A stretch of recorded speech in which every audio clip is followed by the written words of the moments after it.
Kia ora and welcome along. My name's Gareth. And I'm Roger. And together we're... Roger and Gareth. The joke never gets old. Welcome on this very, very special day, the 28th of June 2020. Firstly, it is the 51st anniversary of Stonewall in New York. So we're celebrating that. We're also celebrating Global Pride 2020, and this is a result of the COVID-19 pandemic, where many Pride events around the world haven't been able to happen, and so there is now an online Global Pride taking place for the next 24 hours. The New Zealand part of that is actually screening at 5 o'clock this evening, so in an hour's time, so we'll certainly be finished the walk tour before that, and would recommend, if you are still around, to have a look at Global Pride 2020. And the third special reason for today is that today has been the first time we've been able to do the physical walk tour. So we did the same walk tour earlier on today. The first time physically we've been able to do it since the COVID lockdown over the last couple of months, and it was really delightful to be out and about and taking people physically around the locations we're about to see today. But one of the benefits of doing this online is that it reaches a different audience, and a fantastic audience, so we really appreciate you tuning in. We aren't actually logged into YouTube, so we know it's streaming, but we don't know if you're looking. Hopefully you are, but please feel more than please feel if you want to contact us, send us an email at walks@taonga.nz, and we'll be able to see those emails coming in as we go through. So please feel free to say hi, or if you want to add your own stories, please feel free to. Yeah. Great. So this tour is very much highlighting transgender and non-binary people in Wellington, some of the amazing history and some of the amazing people that have been around Wellington over the last 100 or so years. And it's a real delight to do this tour. And let's start by just showing you where we're going, and that is, we're in Aotearoa in Wellington, so that's where the yellow dot is. And we're just zooming up a wee bit, and we're starting just around Thistle Hall at the upper end of Cuba Street. Very good. And to begin with, let's show you some examples of national newspapers from around the mid-1900s, just to give a bit of a sense of what it was like in earlier times. Now, some of the people that we talk about in this tour lived through these times, and so this gives a bit of context to what we're about to say about them. A bit of a content warning: some of the language and attitudes expressed in these newspaper items are a bit dated, confronting, and downright offensive now, I'm sorry to say. But when we constructed this tour, it really struck us that the people that we highlight are so resilient and adaptable to the times in which they lived, and we just want to be able to give you a bit of a sample of the kinds of times in which they lived. So this first example is from 90 years ago, 1929 in Auckland, and part of it reads, "Man with female mentality, a human freak, a psychological enigma, he is to all intents and purposes normal except for one obsession, his admiration for the dress and characteristics of the female sex." And then there's this one here from 1945, which reads in part, "Astounding masquerade, woman's life as a man, recent marriage to young girl." And in this particular article, a young couple were exposed by the New Zealand Truth newspaper, which was the yellow press, really, back in the day, and carried a long interview with them. In court, they were ordered to separate and to submit themselves to psychiatric treatment. The magistrate also commented on the surgery that had been undertaken, saying that the act of surgery of a surgeon who operates on a human body for the purpose only of enabling her to masquerade as a man is inherently wrong. So those are just two examples of attitudes from within the community from last century. And again, we show these just to give context of the time in which some of the people that we talk about lived. Well, our first stop on today's tour is Thistle Hall, and Thistle Hall is, oh gosh, that was a lovely sunny day when that was taken. Not quite like today. Oh, well. This is Thistle Hall, and Thistle Hall was the venue of a screening of Tangerine. It was a film that tells the story of a transgender sex worker, and it screened here on the 22nd of January 2016 to mark the first International Trans Prisoner Day of Action. So the Trans Prisoner Day of Action came out of Texas in the USA, and really it was a day to acknowledge the experience of transgender prisoners, also gender minority prisoners, but also as a way of showing solidarity and solidarity for people that were in isolation, but also looking at resisting state violence as well. If we jump forward a year to 2017, and Thistle Hall was where the exhibition No Apologies was held. And this was an exhibition looking at the connection between sexual assault and society's ideas about sexuality. Organiser Connor Twyford noted that half of all trans women report serious sexual violence in their lifetimes. And I mean, it's just an horrendous statistic, isn't it? Here's an image taken by Amy Eastwood of, Amy Eastwood of the opening of the exhibition. It was very well received. To give you an idea of Thistle Hall, it hasn't always been so kind of lovingly maintained. Here's an image from the mid-80s, and this is Thistle Hall. The actual hall itself is on the top level, and the gallery space is on the ground level. Yeah, needless to say, it's looking a lot better now. Well, jumping across to our next stop, and it's actually literally just over the road, so we're at the red dot, and we're going to the yellow dot, which is an old building from 1910s. So we're outside Carmen's curio shop. Now, Carmen Rupe was a sex worker, an entrepreneur, as well as being an activist, particularly around anti-discrimination causes and HIV/AIDS. Here's a great photo of Carmen in Australia in the early 1960s. Now, Carmen will feature quite a bit throughout this particular tour, and she touched many people in different ways, and she's pretty central to the tour, so we'll keep coming back to her. She was born in 1936 in Taumarunui and later lived in both Auckland and Wellington. In the late 1950s, she moved to Sydney's King's Cross and became Australia's first Maori drag performer, and from that time she identified as transsexual. In 1967, she came back to Wellington and she established her international coffee lounge, Le Balcon Cabaret, an Egyptian tea rooms, a massage parlour and a brothel in Haitaitai. But she also established this curio shop. Here's a lovely image of its front window from when it was her curio shop. And Carmen's life was filled with curios, and right up to the end, particularly, here's an image of her home in Sydney many years later, and again, lots of knickknacks and curios from that particular time.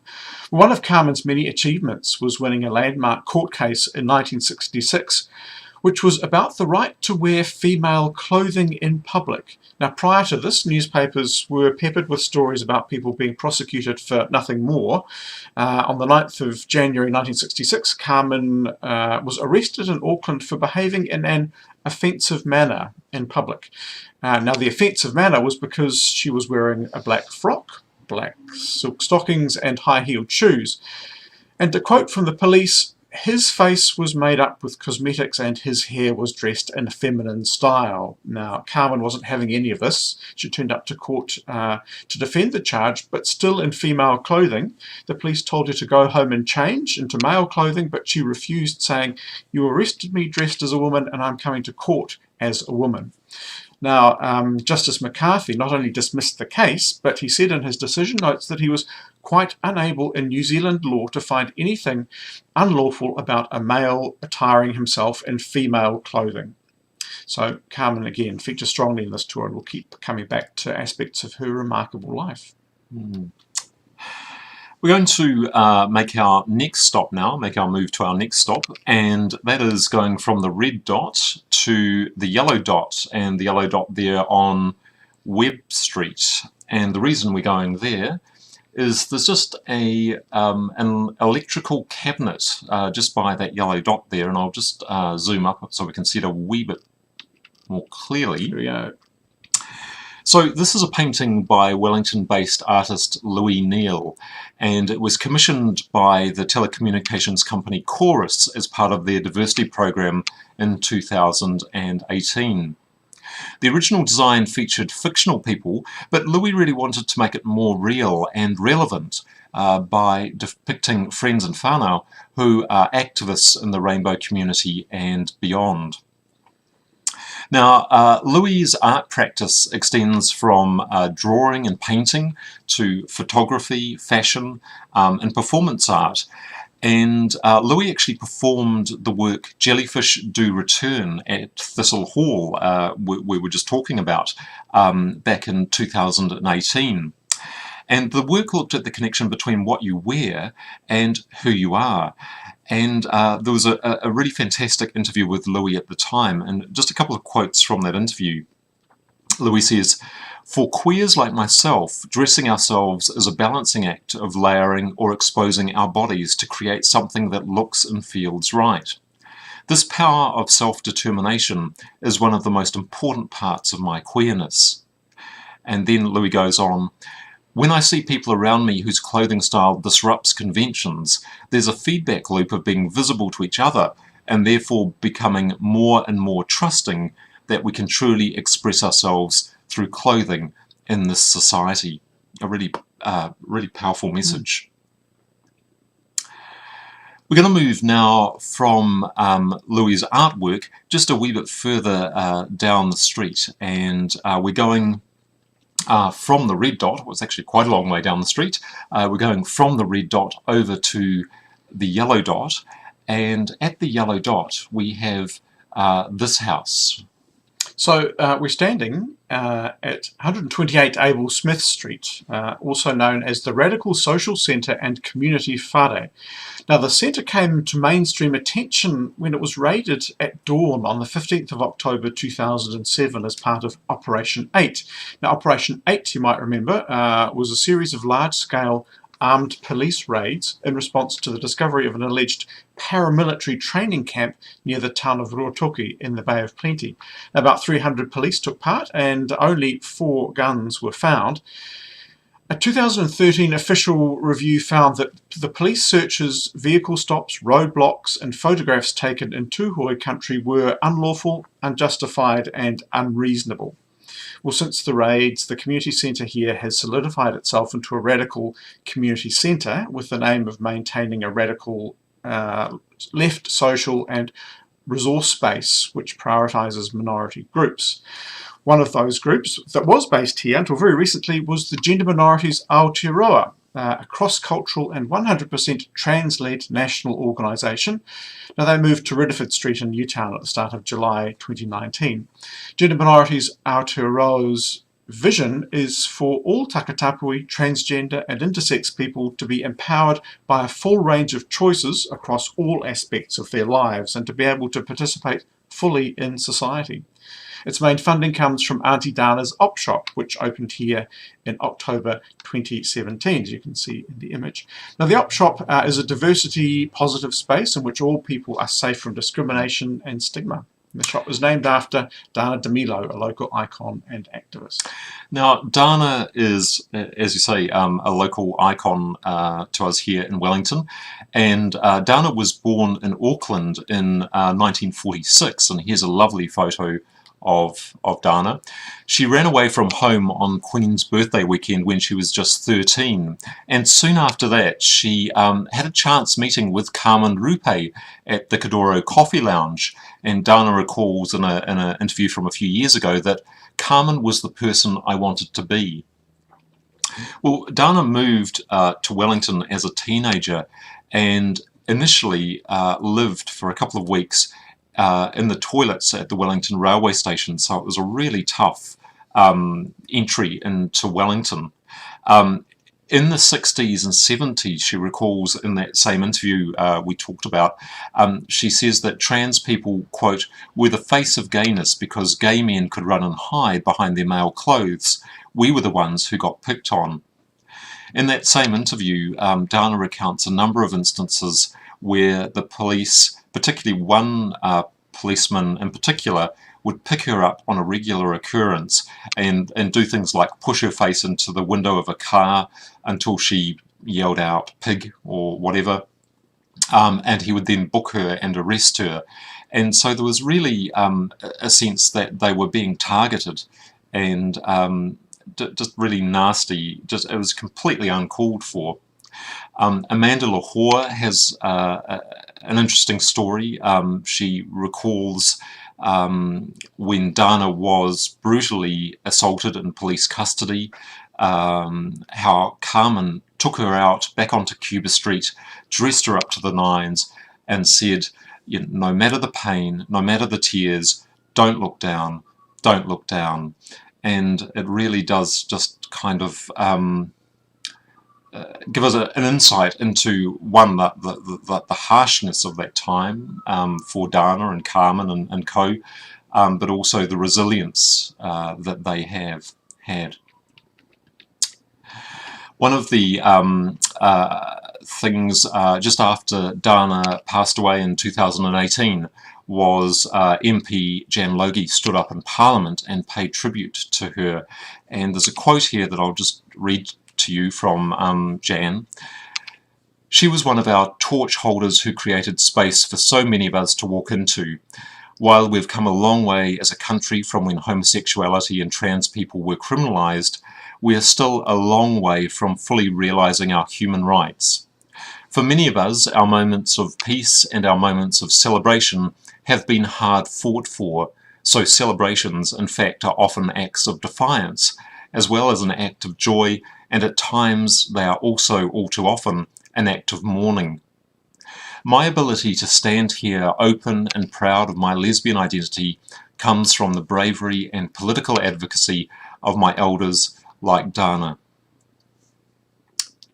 One of the really special occasions that happened after Carmen's death in 2011 was the gifting of some of Carmen's taonga, some of her treasures, to Te Papa, our National Museum.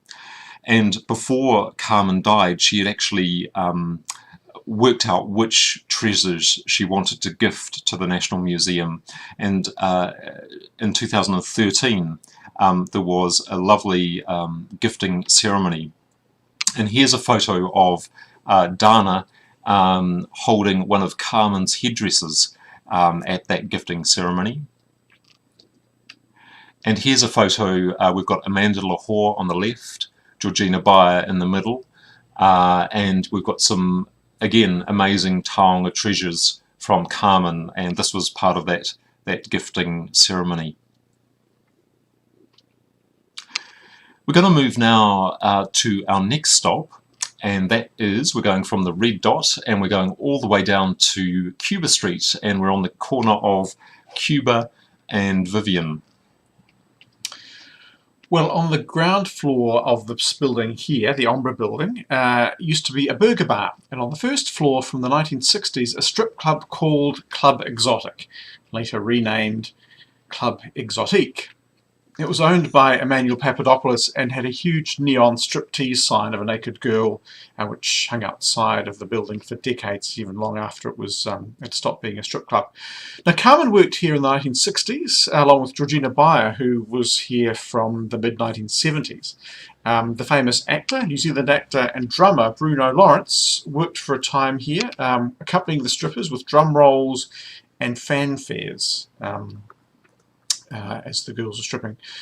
In 2013 interview, Georgina remembers the only queens that got to work in the clubs and do the full-on stripping had to be extraordinarily good-looking and unspringable. The exploitation was horrendous in lots of ways, but better to be inside the strip club on a cold, wet, windy Wellington night than stuck out on the corner trying to pick up a client. She also said, I'd finished doing a spot up at the Club Exotic, race downstairs in my bra and panties and perhaps with a fabulous cape on, and sort of fly across Vivian Street to get to the Purple Onion to fill in and do a spot there. And let's just have a quick look at the Purple Onion. So this is on Vivian Street, just a little bit down, and you'll see that there's an artist painting the outside of the Purple Onion just ahead of Steve's Fish and Chips, which were apparently really nice. Apparently. Just continuing on a wee bit more about Georgina. Now, Georgina was born in Wellington in 1957, and she stayed around Wellington for a number of years, but then moved with some of her family up to Auckland. While at Papatoetoe High School, she really found a love for drama.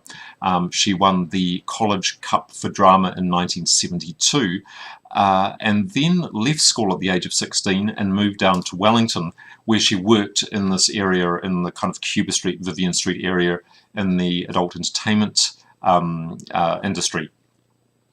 Now, Georgina has had a number of different careers, one of them being acting, and in 1987 she was nominated in the National Film and Television Awards for Best Actress in a Dramatic Role for her portrayal of Jules in the movie Jules Dahl, and it was directed by the late Peter Wells. Now here's an image of the publicity for Jules Dahl, and the film, so we're talking mid-80s, the film was promoted as, quote, a day in the life of Mandy, a man, and Jewel, a transsexual. Jewel and Mandy are in love and trapped at the fringe of a mocking society. Mandy is Jules Dahl. Dahl as in darling.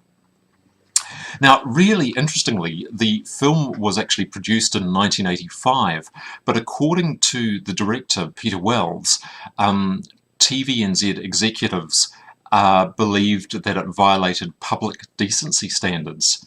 According to Peter, TVNZ executives thought it was, quote, unacceptable for transgender people to be shown as anything other than figures of fun. I mean, it's just remarkable to think that such an archaic idea, and it was only 30-ish years ago. Anyway, the film was finally broadcast in 1986, although they had to broadcast it in a 10 p.m. slot.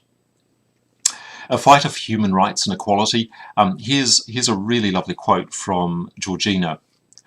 It's important to allow people who want to be positive contributors in our society, regardless of sex, race, creed, or gender, to reach their human potential. We need all human potential to make our communities thrive, to make them more vital, the very centre of our reason for being and living. And later in the tour we'll talk a little bit more about Georgina and her careers. But let's jump back 100 years now and just walk a few metres back up Cuba Street to the brick building, which is the People's Palace. It was built by the Salvation Army and provided liquor-free, cheap accommodation for working-class people, families and travellers. Before this building, the Salvation Army had on the site the Paulina Rescue Home. And if we'd stayed here in 1895, we may well have had contact with a young Eugene Falleni, who was a resident there. Now, born in Italy in 1875, Eugene came to Wellington at the age of 2 with his family, and he was the eldest of 22 children, 17 of whom survived. Eugene was working at Murphy's Brickworks in Taranaki Street when he was taken to court for impersonating a man. Around 1895, he ran away to sea, aged 21, and Eugene was raped multiple times by the ship's captain and had a baby in Sydney in 1898. Staying in Sydney and changing his name to Harry Crawford, he married twice. He was charged and subsequently convicted of murdering one of those wives in 1920. Now, the evidence for the murder conviction was pretty circumstantial and is pretty flimsy by today's standards as far as evidence goes. Eugene died, sadly, in 1938 after being released from prison and stepping off a pavement and accidentally into the path of an oncoming car. We're going to move now just a little bit further down Vivian Street. So we're at the People's Palace on the red dot, and then we're just going back round the corner to the yellow dot, and the yellow dot holds quite a lot of significance for rainbow communities. At the moment, it is a kind of an apartment complex with a subway food service down the bottom, but it was also the location of Carmen's new International Coffee Lounge. Carmen's original International Coffee Lounge was located a wee bit further down Vivian Street, just next door to the Salvation Army Citadel. But this is the second location of that coffee lounge. It's also the location of Krissy Witoku's Evergreen Coffee Lounge. And I'll tell you a little bit about Krissy.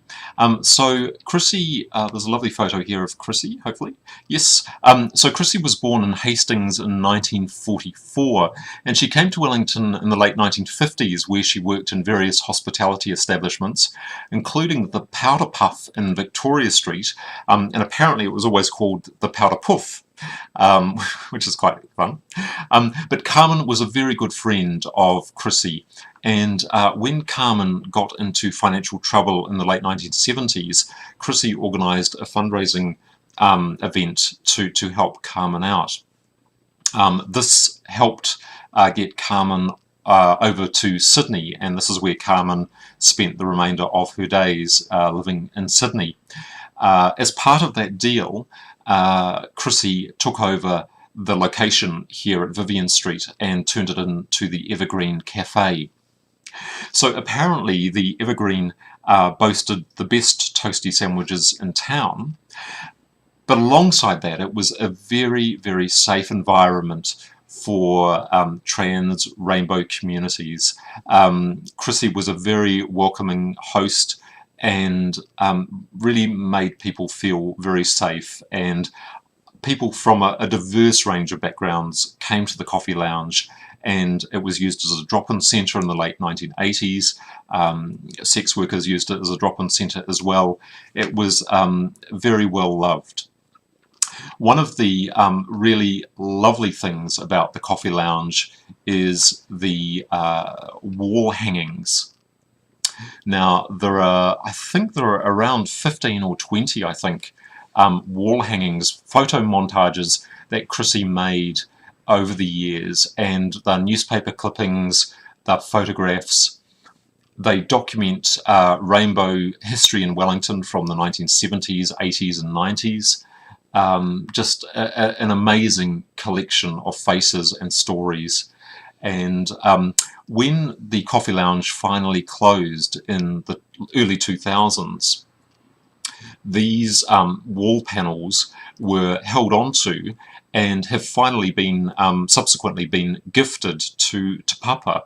And so Te Papa holds these wonderful historic collections of images, and that they're in Te Papa's care, but you can also see them online as well. They're very easily accessible. If you go to Te Papa's website, look for collections online, and just put in Evergreen Cafe or Evergreen Coffee Lounge, and you'll come up with these amazing moments in time.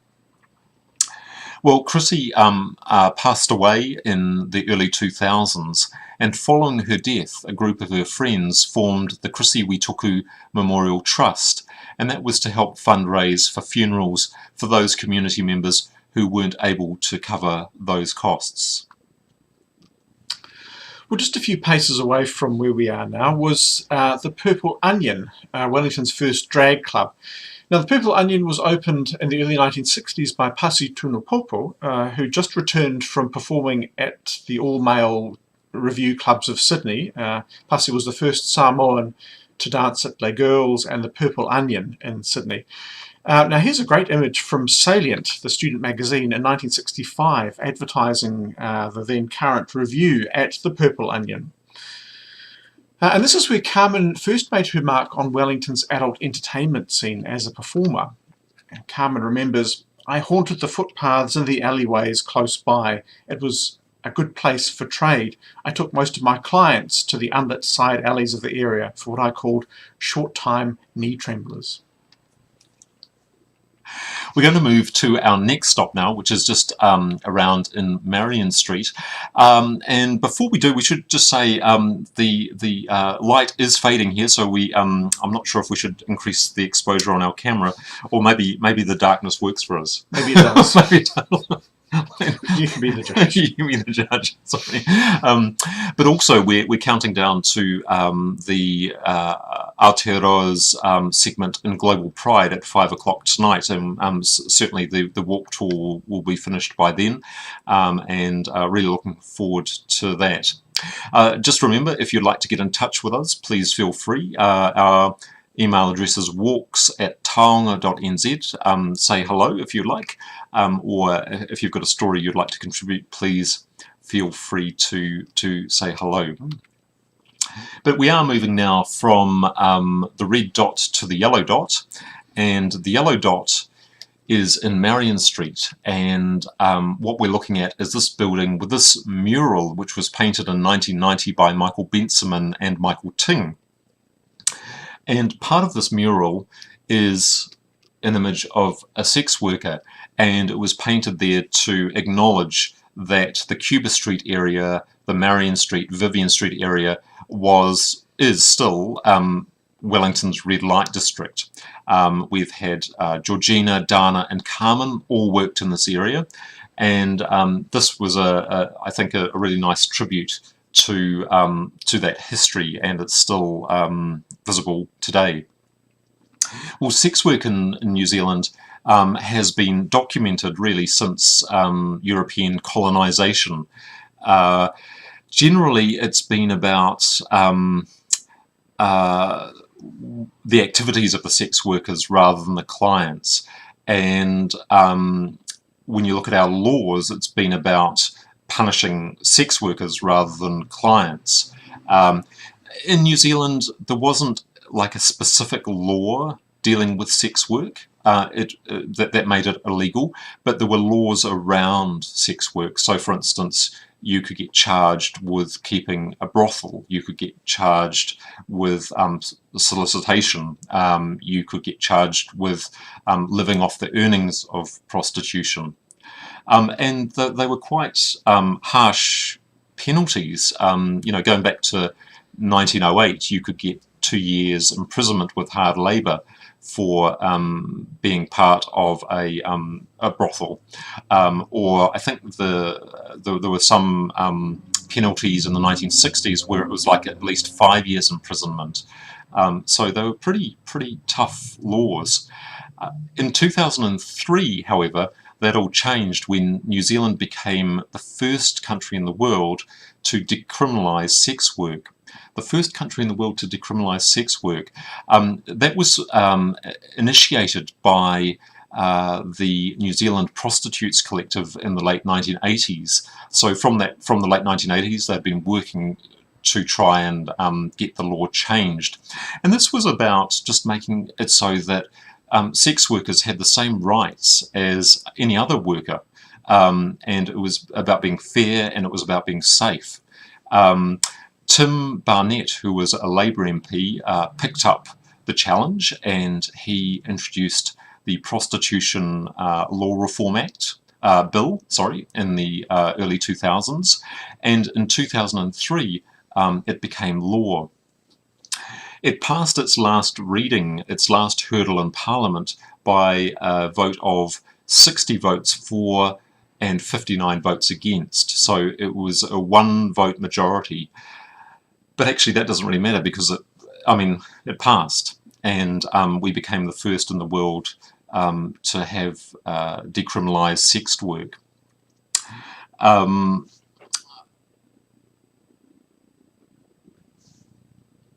Over to me. I just had a complete blank. Yeah. But there was one other thing I was going to say, and that was really interestingly, in an interview with Georgina Beyer a few years ago, she recounted how the one time she was arrested with for sex work, they couldn't actually charge her because at the time she was legally considered a male, and so she was charged with being a rogue and a vagabond, and charged with frequenting with felonious intent. In another interview, Georgina recounts how the police would regularly pick sex workers up on a Friday night and then keep them in jail over the weekend to be brought before the courts on Monday. And it sounded very like sport, like they were doing it for sport. There was no particular, no one was getting hurt. There was no reason for it. It was just sport. And Georgina is quoted saying, "You'd be put in with men, and so you ran the risk of any kind of abuse and violence and sexual violence that might occur over the weekend," which is just shocking, just really shocking. Yeah. Well, Georgina had something else very poignant to say when it came to parliamentary reform. She talked of her time when she was working as a prostitute, and she said in support of the bill, "This bill provides people like me at that time with some form of redress for the brutalisation that may happen in a situation when you're with a client and you have a knife pulled on you. It would have been nice to have known, instead of having to deal out justice myself to that person, I may have been able to approach the police in this case and say, I was raped." Now, I have to say that we are fading into the background with the light. So, the computer we're on is not particularly fast. And I'm just going to try very quickly and try and change the visuals just so we're a wee bit brighter. Just bear with us for a moment. Just bear with us. Oh my goodness. Oh my goodness. I don't know what that's doing. Oh. Okay, no, we're getting there. We're getting there. We're just going to do this really quietly and configure, and hopefully update settings, video output, cancel video input. I mean, this is live webcasting, folks. Can't get much more live. No. You can't. And, you know, we just kind of feel that actually you probably want to see us rather than, well, I don't know if you do, I mean, to be honest. Or definition around us. Oh, hello. There we go. Hello. Hello. Come out from the shadows. Here we go. Oh, happy Pride. That's so good. Okay. I wonder if we can do it so that, oh, yes, that's good. That's better. All right, great. Thank you. Okay. You're welcome. Okay, so moving on now, we're going to just talk a little bit more about Georgina. I'll just find an image of you. So another string to Georgina's bow is that the whole political part of Georgina's life. In 1992, Georgina ran for the Carterton District Council but didn't get elected, but a year later won a by-election with a clear majority. And then in 1995, she was elected Mayor of Carterton District, and this is an image from Georgina's time as Mayor. This is really significant in the world because Georgina became the first openly transgender person in the world to hold a mayoralty. In 1999, she moved into local government, from local government to become a member of Parliament. And again, this is hugely significant because Georgina became the first openly transgender member of Parliament in the world. And during Georgina's time in Parliament, she fought for prostitution reform, civil unions, and gender identity legislation, which we'll talk about a little bit later on. Gosh, we are bright now, aren't we? Yeah. Okay. Enjoy. Okay, so we're moving along to our next stop now, which is going from the red dot to the yellow dot. And here we are in the heart of Wellington's Rainbow Precinct. And this is really championed by former Mayor Justin Lester. And this is the second rainbow crossing in New Zealand. Rog, can you tell me where was the first rainbow crossing? Don't tell me, was it Queenstown? Oh, you've just read that script. Oh, there you go. Yes, Queenstown had the first rainbow crossing, Wellington the second rainbow crossing, and there's a third rainbow crossing in Waiariki up the coast just north of Wellington, which gets painted on every year onto a rainbow crossing, and then the council come along the next day and remove it, which is it's kind of... Anyway. It is what it is. It is what it is. So this crossing here in Wellington was launched on the birthday of Carmen Rupe in October 2018.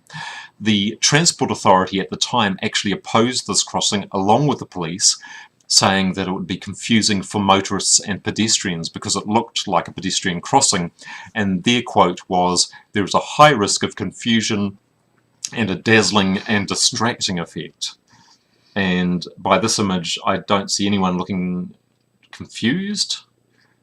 Or dazzled, for that matter. But it looks amazing. So we also had Justin Lester, the mayor, paint part of the crossing, and he was pretty pleased that he wasn't arrested because the Transport Authority at the time were wanting to call on the police to stop this happening, but it went ahead.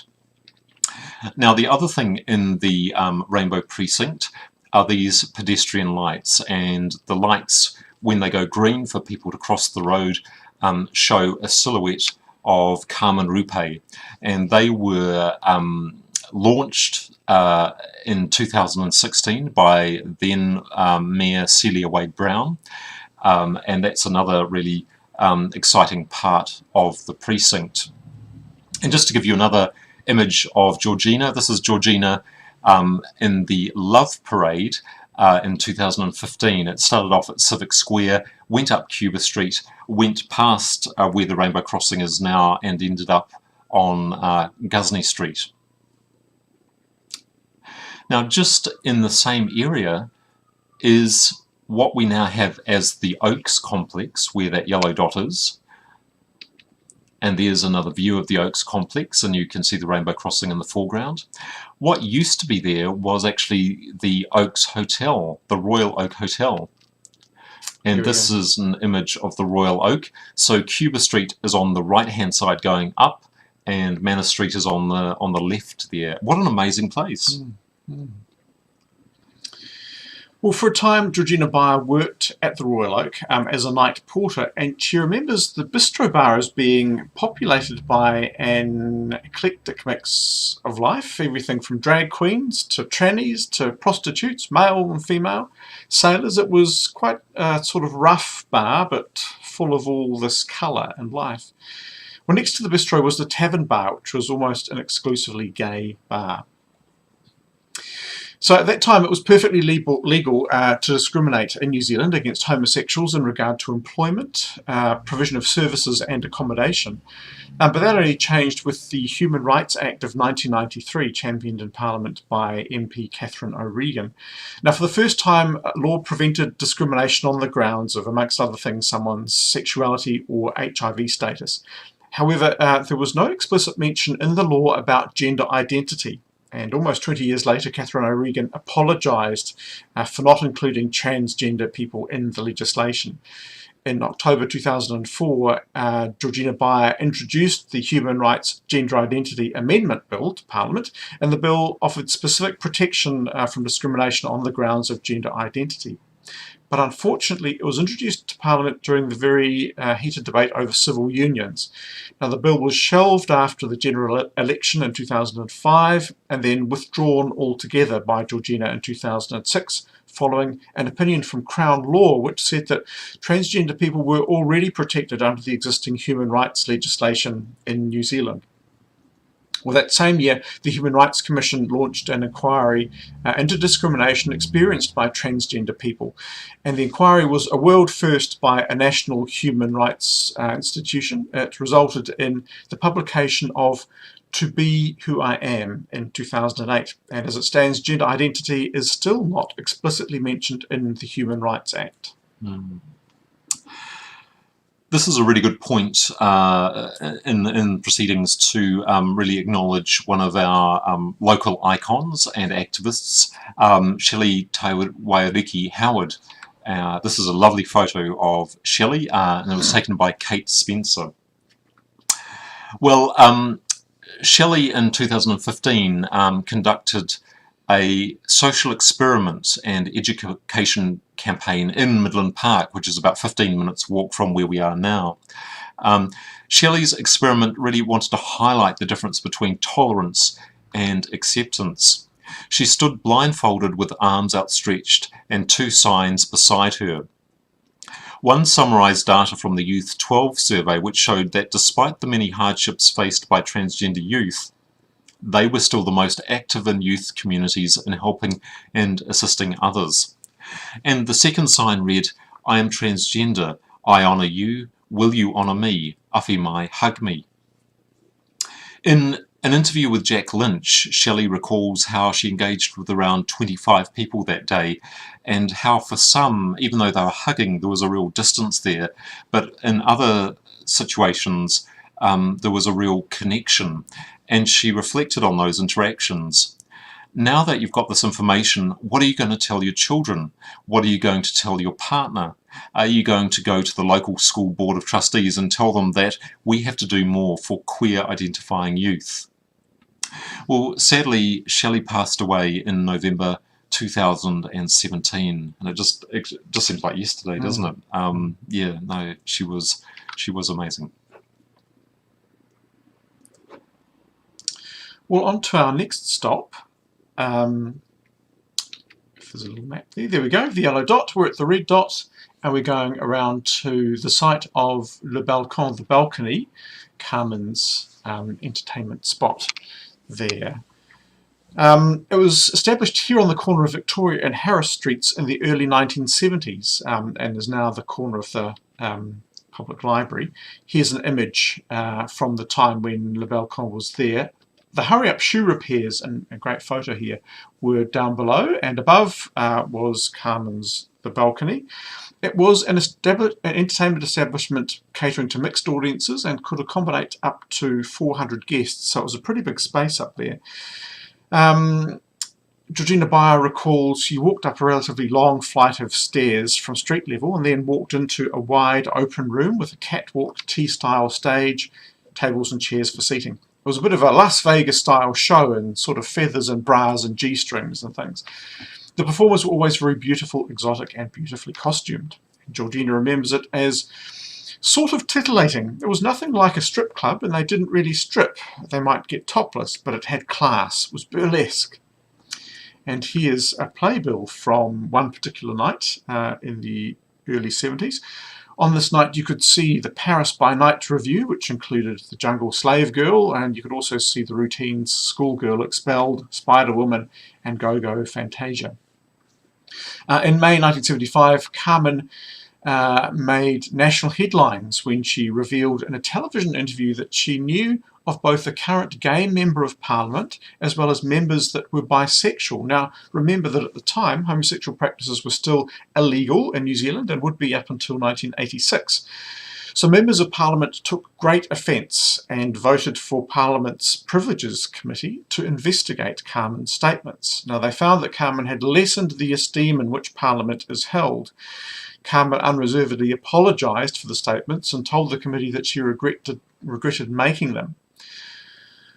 Well, Carmen's next foray into politics just a couple of years later was to run for Wellington's mayoralty in 1977. With the backing of Bob Jones. Her campaign slogan was "Get in behind." Now, part of her campaign advocated for legalised brothels and gay marriage, which was remarkably well ahead of its time, considering the mainstream society. Unfortunately, she lost the mayoralty race to Michael Fowler. Speaking of Michael Fowler, that's our second to last stop.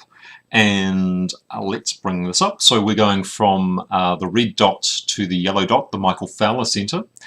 And we're showing you this because in March 2018, it was lit up in the colours of the trans flag, so blue, pink and white. And that was to commemorate Zena Campbell, who had died a month earlier in Aro Valley.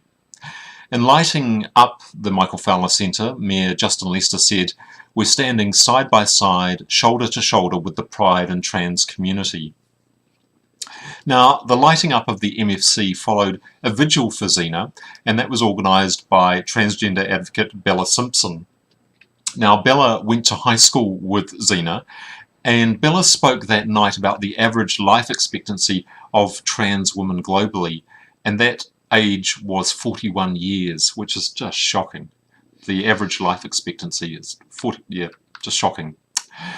At age 11, Bella was one of the first members of Transform, a trans and gender diverse peer youth support group which started here in Wellington in 2008. And over the last decade, Bella's really publicly advocated for trans youth rights. In 2016, she received a Youth LGBTI Changemaker Award from MP Nikki Kay at a special ceremony in Parliament. And then in 2018, Bella was present on the steps of Parliament where, for the very first time anywhere in the world, the bisexual, intersex, trans and rainbow flags flew at the seat of Parliament to mark the International Day Against Homophobia, Transphobia, Biphobia and Intersex Phobia. In a recent newspaper article, actually just from a year or so ago, Bella is quoted as saying, "I've been told several times by doctors, psychologists, teachers and colleagues that my identity is a phase and I'll grow out of it. Online I've been told that I'm not a real woman, that I should just kill myself because no one wants me. But guess what? I'm here, I'm alive, and I'm not going anywhere." Well, that's a statement that also resonates when we think about Carmen, Rupe. To quote the composer Jack Boddy, the lesson that we learn from Carmen is, we've got one life, and the worst thing we can do is to have fears and anxieties. We have to embrace life and be who we are. Well, the last location on this tour is the boat shed on the waterfront, and this was the location of Carmen's 70th birthday party in October 2006. Carmen flew over from Sydney for the occasion. She was escorted to the boat shed by two muscle men who were her personal servants for the night, and there was a guard of honour with over 70 trans people lining both sides of the stairs into the venue. The Australian High Commissioner spoke, and the Mayor of Wellington presented her with the keys to the city. The former Vice Squad detectives presented her with the Order of the Pink Policeman's Helmet hat, a real police helmet, painted pink, complete with feathers. During the same trip, she was welcomed back to Parliament for a special dinner 32 years after she was last there before Parliament's Privileges Committee. Now, Georgina Beyer said in an interview that one of her proudest moments as an MP was when she and fellow gay MPs Tim Barnett and Chris Carter welcomed Carmen back to Parliament to meet the Prime Minister and the Leader of the Opposition. Carmen never lost her fire, her ahi. And there's a great image of her just 2 months before her death in 2011 performing at her 75th birthday in Sydney. A remarkable person, and somebody that has left a legacy not only here in Wellington and in New Zealand, but in Australia, Australasia, and also the world. And what a wonderful place to end on this very special day, the 28th of June 2020. This is, of course, the anniversary of the Stonewall riots in New York City. And it's amazing, even though it was in New York City, half a world away, but it still had an impact here in New Zealand and around the world. And that's something to be remembered and celebrated. Today is also the Global Pride 2020, and that is happening right at the moment as we speak. And in around about 4 minutes' time, the New Zealand segment, Aotearoa's segment for Global Pride is going to happen. That's streaming on YouTube.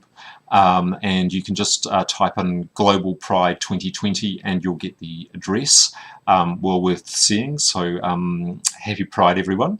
And this also marks our first physical walk tour since COVID-19 lockdown was lifted, and it was really lovely to be able to take people physically around Wellington today and show them the sights.